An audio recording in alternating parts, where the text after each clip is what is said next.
Oui, donc aujourd'hui nous allons regarder ce que peut apporter l'intelligence artificielle dans dans le métier d'automatisme. Donc là je suis sur une plateforme qui me permet de dialoguer avec l'intelligence artificielle. Je vais déjà poser quelques questions, notamment sur la gamme des automates Schneider. Donc il faut le faire en anglais pour que ce soit plus simple euh, pour pour l'application. On pourra aussi essayer en français.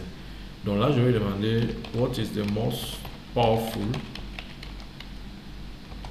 PLC in the world. On verra la réponse qui va être communiquée. Donc,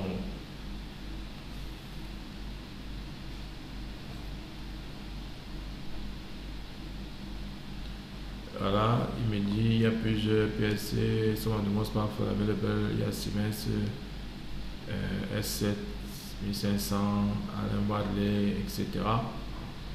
Donc, what is the most Schneider PLC? What's the most powerful Schneider PLC?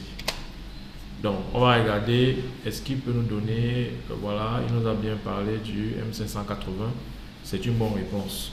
Donc, I would like to connect a 4 to 20 milliamp transmitter to a Schneider PLC M580, which I/O module is more suitable. On va regarder, hein. Je découvre aussi en même temps que vous. Donc, alors, aujourd'hui, donc, ils nous proposent ce modèle.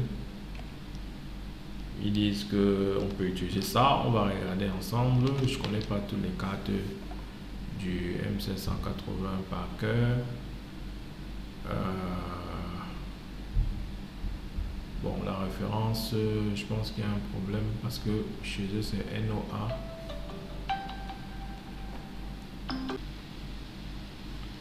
Donc là, le module qu'on nous a donné, NOA, bon, je sais pas trop où il a pris ce module.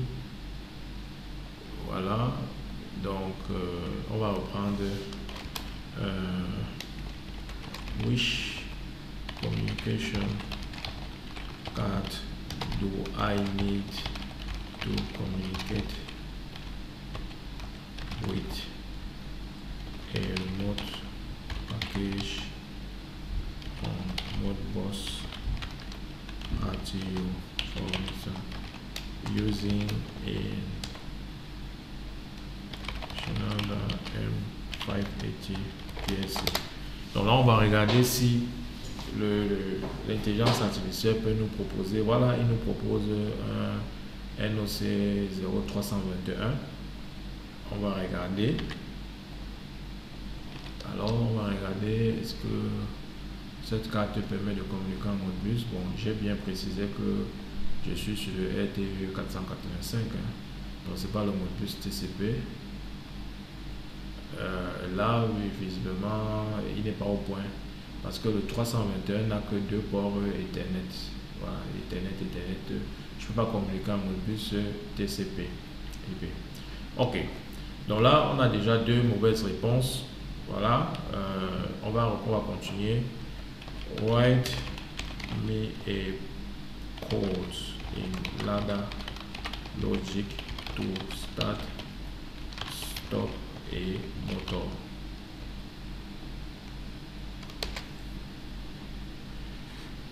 On va regarder ce qu'il va proposer comme logique. Voilà, il me dit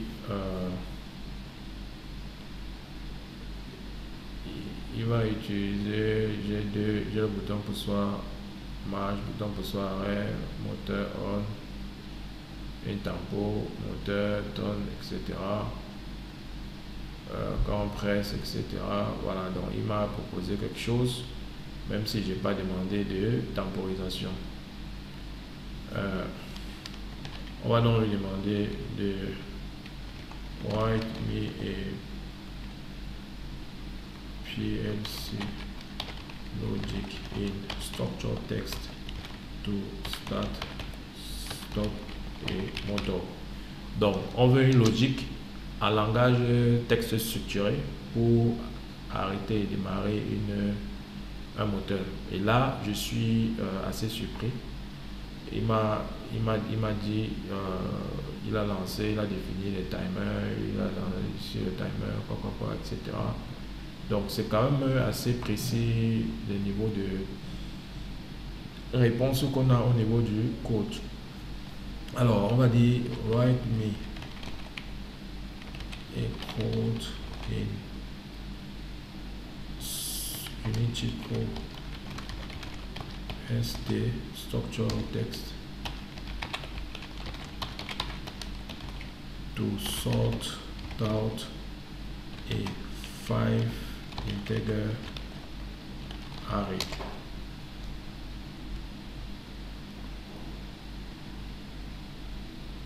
Voilà. Il m'a écrit un code pour faire le tri sur un tableau de 5 entiers. C'est assez surprenant. Voilà. Maintenant, on va lui demander which communication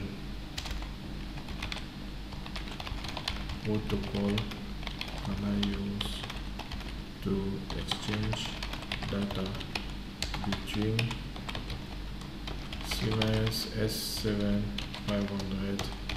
and Schneider M340. On va lui demander quel protocole de communication on peut utiliser.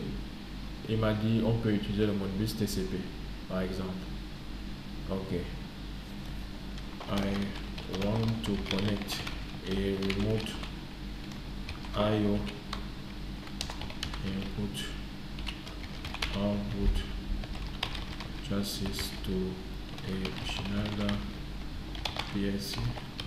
Which type of remote input output module can I use?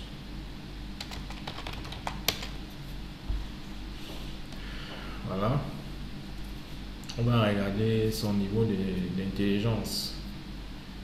Voilà. Il me dit je peux utiliser le X80. Déjà, le X80 ne va pas trop m'aider. Je peux utiliser Quantum IO module. Je peux utiliser Quantum est obsolète. Ici, voilà, ce qui m'intéressait le plus, c'était les Adventist.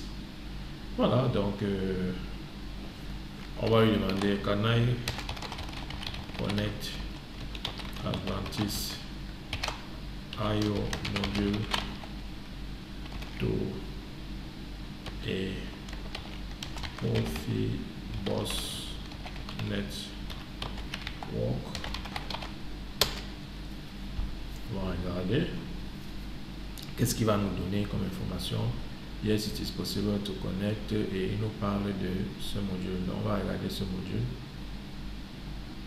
C'est le ST. Voilà.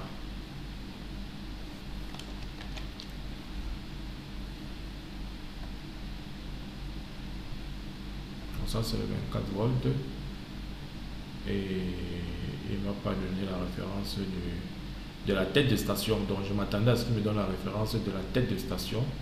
Il ne m'a pas donné la référence de la tête de station. Donc je vais maintenant lui poser la question: what is the most popular safety PLC in the world?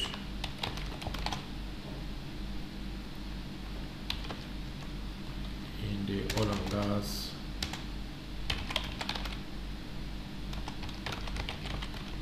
industry.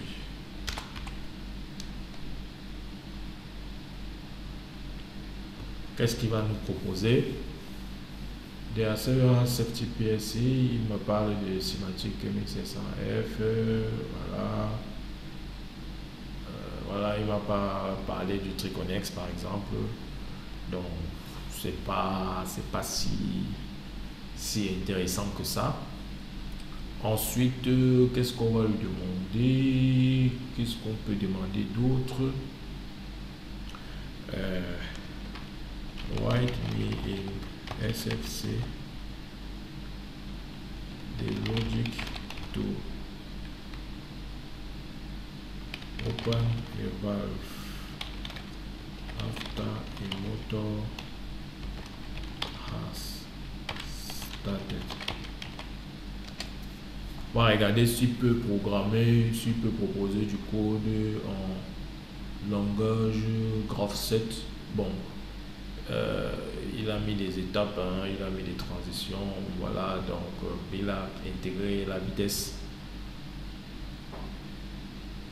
même si ça ne faisait pas partie des données. Bon, c'est pas, ce que je veux dire, c'est qu'aujourd'hui on voit bien que on peut avoir une aide, c'est vrai, mais il faut prendre du recul. Ici dans mon cahier de charge, à aucun moment donné je n'ai parlé de vitesse de moteur, mais le système me parle, voilà, du test de vitesse, etc. et tout. Bon, c'est pas, bon, c'est vrai, j'ai la séquence, mais après, voilà, c'est pas ça le plus correct, quoi. Donc ici je vais lui demander quels sont les 5 PLC programming languages.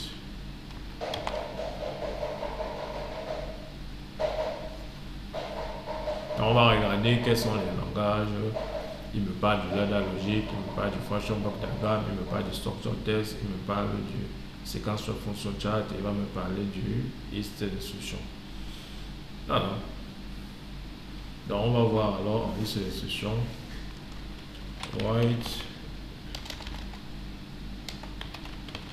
a code in EL to start, stop a motor after 5 seconds.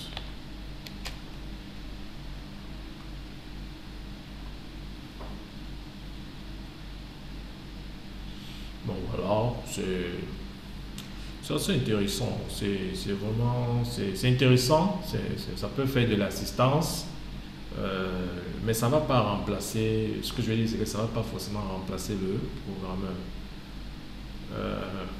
Maintenant on va lui poser une question pratique. What is the disadvantage to keep using an obsolete PLC? Donc, quel est l'inconvénient de continuer d'utiliser par exemple un automate obsolète? On va regarder. Vous avez déjà le limited support, donc le constructeur va plus vous accompagner si vous avez des pannes et tout. Vous avez les increased downtime, vous avez les risques de sécurité, vous avez les limites de fonctionnalité, vous avez des coûts importants. Donc ça c'est assez logique et c'est très intéressant. Is Quantum PLC still supported by Schneider Electric?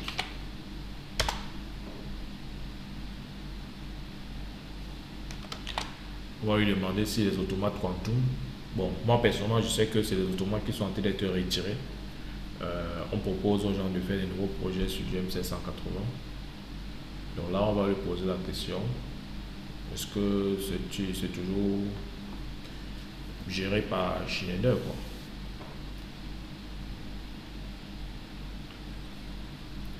Bon, il me dit il s'est toujours supporté. Par contre, c'est un ancien modèle. Il me parle de Schneider, il se supporte.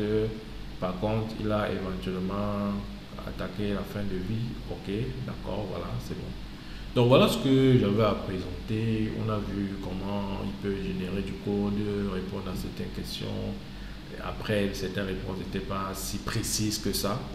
Mais la technologie évolue et certainement ces outils vont changer le quotidien de certains métiers. Et c'est des choses à connaître et puis à s'en approprier au plus tôt. J'espère que cette vidéo vous a plu. Si c'est le cas, mettez-le moi en commentaire. N'hésitez pas à me dire s'il y a des sujets ou des notions sur lesquelles vous souhaiteriez qu'on puisse revenir.